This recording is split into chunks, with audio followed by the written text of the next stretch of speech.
It all began back when I decided to try and beat Blade of Justice. I made a copyable and opened it up. That's when I was greeted with an object count close to 113,000 objects. Insane, I thought. There's no way this level needs that many objects, I said.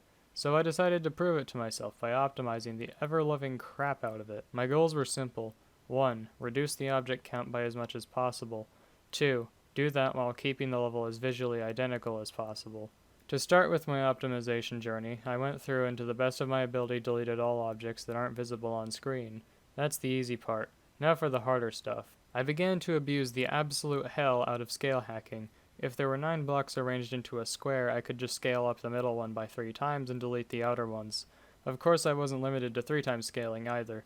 This trick doesn't matter as much for the structures of the level, but really matters with the pixel art, since a lot of that was ripe for optimization. Most of the level wasn't too bad object-wise until I got to this part. This part was a lag fest. First off, for some reason this circle was made from around 500 squares, which is insane, and I quickly corrected. Next was this atrocity of a structure, which has a ton of stacked squares, which are completely redundant, and an absurd amount of corner glow.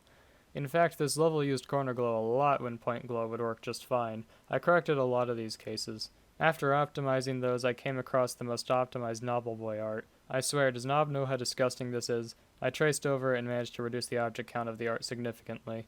This is used at the end of the level too, so I replaced that one as well. In the UFO, there are a bunch of objects that can't be seen, and also a lot of vestigial move triggers that I think are left over from the old version of the black hole. Those have all been gotten rid of. I also used a spawn loop for these triggers.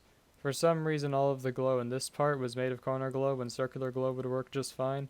Those are all the most major optimizations I made to the level, but there are countless other things I did to save objects here and there. Is it possible to optimize this level further? Probably. Repeated structures and art you could probably just move to later in the level after they've appeared to avoid them taking twice as many objects, and the pixel art can definitely still be optimized as it gets its colors from stacked blocks with blending, but I think it's good enough, so I'll stop here. In the end, I got it down to 88,851 objects. To close off, I'll give you all a side-by-side comparison of my version and the original. I hope you enjoyed.